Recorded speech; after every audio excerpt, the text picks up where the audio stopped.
Mela,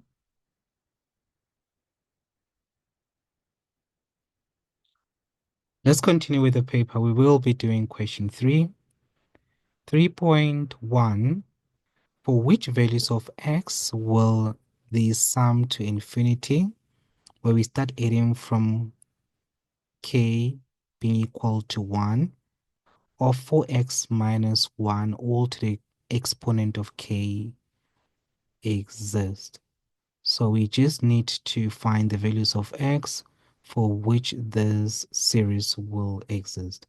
Please note that for a series to exist, we need to be dealing with a geometric series where r will be between -1 and +1. And you will notice that in front of the sigma notation, that over there is actually a general term for finding a geometric sequence because it is an exponential form. I will simply take it and say tk is equals to into 4x minus 1 close bracket to the exponent of k. Please note that this is the geometric sequence that we normally say it's tn is equals to ar to the exponent of n minus 1. Here the variable will be k, that's why we used k. Please do note that whatever we have as a base is the value of r. That is r. So we can say that r should be that 4x minus 1 because the unknown exponent there is k, which is the number of terms that we are simply trying to add here. For a general term, obviously, it will be a position. So if I want to find the first term of the sequence, I will just substitute 1 where there's k, and this will give me the first term of the sequence, which will just be that 4x minus 1 and to the exponent of 1. If I want to find the second term where there is k, I will substitute 2, which will be 4x minus 1 all raised to the exponent of 2. As I specified, we need to find the value of r, and that value of r must be between +1 and -1. It cannot be equal to 1 or it cannot be equal to -1. So we want this value of r, and this value of r, guys, it is that 4x minus 1, all right? So we know that since r must be between -1 and +1, it also means that 4x minus 1 should also be equal, between -1 and +1. Now, to solve for this, guys, it's basically a dual inequality. You can solve it at the same time. First of all, we need to transpose this -1 over there by taking it to the right hand side and the left hand side. So we're solving them at the same time. Okay, so if I was to transpose this and take it to the left hand side, it'll be positive. That's why you had -1, now it's joined by that +1. Similarly, on the right hand side, you had +1, now it's joined by that -1, which changed to positive. Please note that on the left inequality, you'll be left with 0. On the right inequality, you will be left with 2. To continue solving for x, you have to divide both sides by 4, which is the coefficient of x. So everything here, we've got 3 terms. All 3 terms must be divided by 4. You will end up having 0 divided by 4 is 0. 4x divided by 4 will give you x. 2 divided by 4 will give you a half. Therefore, x should be between half and positive. Well, doesn't have a sign, it's 0. Okay. And this is where x should lie for us to have a series that converges. But please note that whatever r is, it cannot be equal to 0. So I'm simply going to take that 4x minus 1 and equate it to 0 and solve for x. When I do that, I will get 1 over 4. Therefore, x cannot be equal to 1 over 4. And that's it. That is all you needed to do for 3.1. Let's go to 3.2. Now, the figure below shows a pattern of 5 circles touching externally, whose centers lie on a straight line of length L units. The radii of these circles form a geometric pattern. Highlight that because it's very, very important.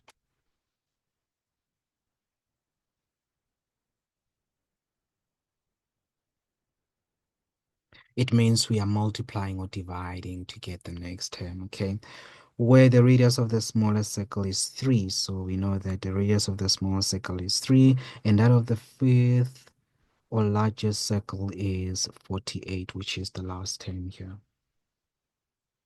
How do we solve this? I am going to zoom this picture out so that we can see what is going on. Please know that well, let me just read the first question because I don't think I read the first question that they were asking us here. They want us to determine the common ratio of a geometric pattern formed by the radii of their circles. A radii is basically a line from the center to the circumference. And please know that I didn't work with the radii, okay? I worked with the diameter, and that is because of 3.2.2, where they said determine the value of L. Please know that when you're adding or subtracting, the multiplication by the common ratio doesn't really will not change. All right. So if I'm adding terms and I keep on multiplying by the same ratio, so if I divide by those two terms, I will still get the same ratio as when I just take the value and just multiply it by the common ratio. And when you take two values, add them up and multiply by the common ratio. The added values, when you divide them, they will still give you the same ratio as when you took that single value and you multiplied by the common ratio. You'll still get the same common ratio. All right. I'm hoping you are getting me there. But however, let me just go through it and then it'll probably make more sense as I go through it. Please note that what I did is that I basically just found a diameter. Diameter is just the sum of the radius. You just add two radii and it'll give you a diameter. But they must form a chord, a straight line in essence. Okay. So the diameter will be a line that passes through the center. It's a chord basically that passes through the center of the circle. And we were told that for the first circle, the the radius was 3, therefore the diameter of the small circle will be 6. For the bigger circle, we were given that the radius was 48. So you take 48 plus 48, it'll give you the diameter, which will be 96. Okay. Now, what I did is that I just worked with the diameters. I basically knew that I'm dealing with a geometric sequence. I mean, I was told that it's a geometric sequence. So I used the general term for a geometric sequence, which is Tn is equals to a r to the exponent of n minus 1. I do have couple of positions. I do have the first position and I have the value of the first term, which is 6. So we know that a is equals to 6. And if I want to find a term in the fifth position, wherever there's n, I will just substitute 5. But I do have the value of a. Therefore, where there is a, I will just substitute 6. Simplifying this will give me T5 is equals to 6r to the exponent of 4. But I do have T5. Remember, it is 96. You could have used 48, is still fine. It'll still give you the same answer, okay? So where there is T5, I substituted to 96. To solve for r, you'll have to divide by the coefficient of r, which is 6. When you divide 96 by 6, you will get 16. Therefore, you'll have 16 equals to r to the exponent of 4. To get rid of that exponent of 4, you have to find the fourth root on both sides. So the fourth root of 16 as well as the fourth root of r to the exponent of 4. What the fourth root does is just that it cancels or crosses it out with the exponent, and that will give you the solution that you need. You just need to punch that fourth root of 16 into your calculator. It'll give you the value of r, which will be equal to 2. Even if, guys, you used the fact that the last term is equals to 48. Let me just write it down as to what you could have done. So basically, you could have just used the radius as it is, where you have a is equals to 3.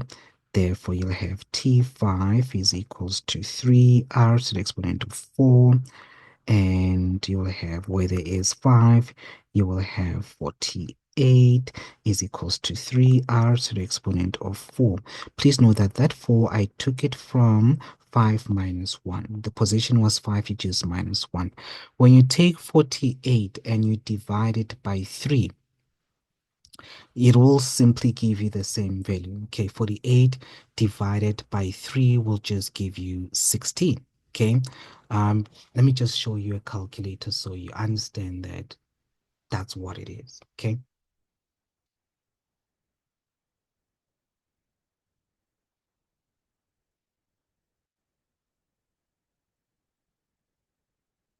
here's my calculator here.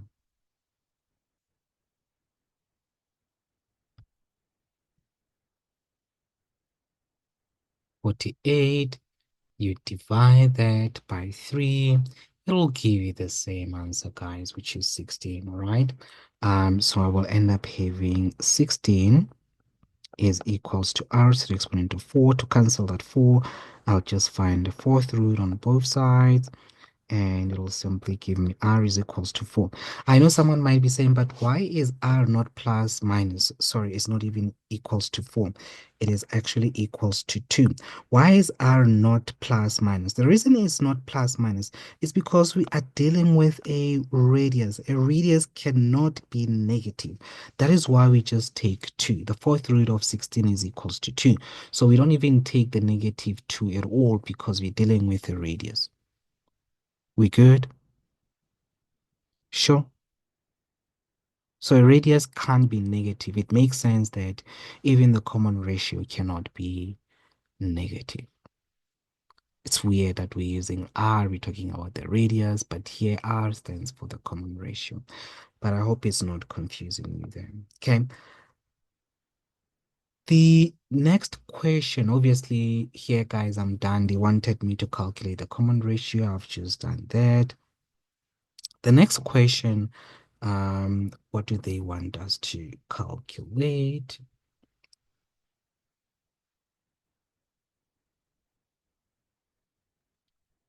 They want us to determine the value of L. This one, I just solved it from 3.2.1. To calculate the value of L, guys, you're just finding a sum of these lines, okay? So we do have the radius of the first circle. We don't have the radius of the second circle.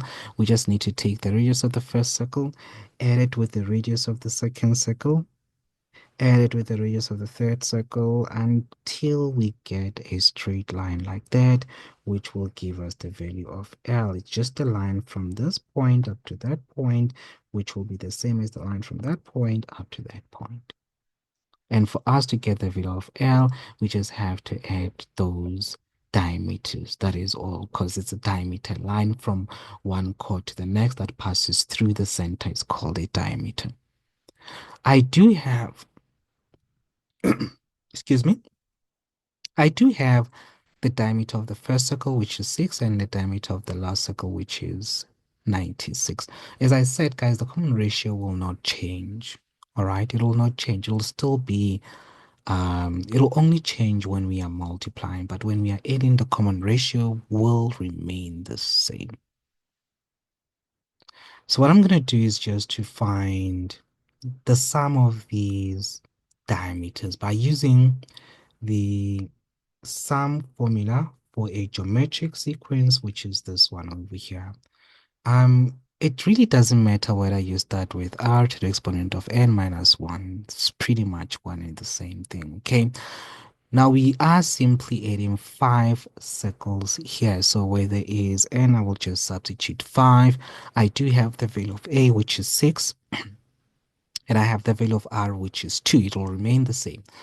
So this is what we are going to have.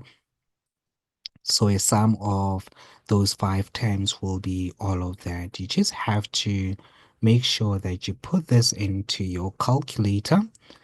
And when you put it into your calculator, it'll give you the value that you need. Take it as it is and put it into your calculator. You will get 186. How did I get this 186, guys? Which is the value of L? All you have to do is just to put that sum as it is into your calculator. All right, put it into your calculator and it'll give you 186. Be good?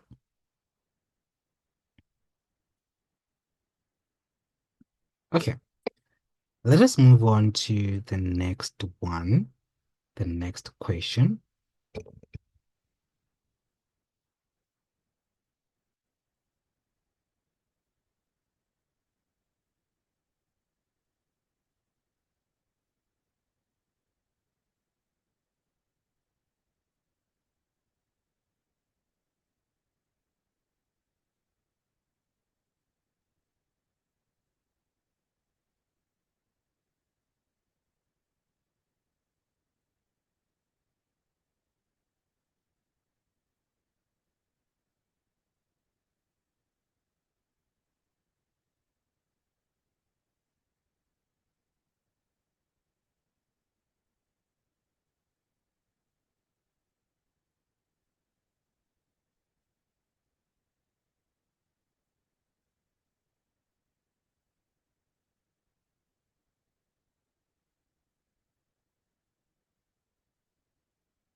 In 3.2.3, it says the pattern is extended by 5 more circles to 10 circles. Calculate in terms of pi the total area of the 10 circles of the new pattern. Because we still have the first 5, it's easy for us to see the pattern. Please remember here they're simply talking about the area.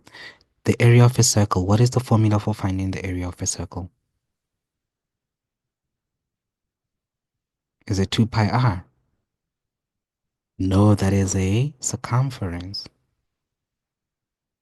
It is pi r squared, where r is the radius of the circle. The radius of the first circle was 2. Therefore, the area will be pi r squared. The second circle, you just take the radius of the first circle, you multiply it by 2, which will give you 6. Therefore, the radius of the second circle will be 6. Will be 6. And when you find the area, it'll be pi 6 squared. Next one will be the radius of the third circle will be 12. The area will be pi 12 squared. From this, we can be able to see the pattern. To find the value of r for our areas, it is actually just your ratio multiplied by 2. But to make it easy for you, you will simply say the area of the second circle divided by the area of the first circle. Now, simplifying the numerator, which is 6 squared, you can prime factorize that. 6 prime factorized will be 3 times 2, which will result in you having pi 2 squared times 3 squared divided by pi 3 squared. The pi's will cross out. The 3's will cross out. You'll be left with 2 squared. And you know that 2 squared is equals to 4. That will be the radius for finding the area. That will be the common ratio actually for finding the area. To find the sum of the areas of 10 circles, you will still use the sum for finding a geometric sequence. However, here A will be 3 squared pi, which is 9 pi. N will be 10, R which is calculated it as 4. Put this into your calculator. That's what you will get. Don't forget to put pi at the end. That will be the solution you need. Problem solved. I hope you enjoy that. In the next video, we'll be going through question 4. Please be on the lookout for the next video. And I hope this is helping you a lot. If your understanding was not clear when we started, probably by now it's 8K, right? Vanilla, it's normal stuff for you to pass, guys, okay? Thank you. Please don't forget to join us on Friday. Actually, it's on Thursday at our Houghton offices. Please check the description for more details. We will be having exam workshops. It'll be lovely to see you guys there. Please come through, come through. Do contact using the details under description, and hopefully I'll get to see you guys. Thank you for always supporting the channel. I really appreciate it. But you can actually get a lot from the workshop because it'll be in person and we will be going through more than this. You have amazing math tutors. They're very experienced. They're very good at what they do. Please come through and join us. You will love it. Khotso.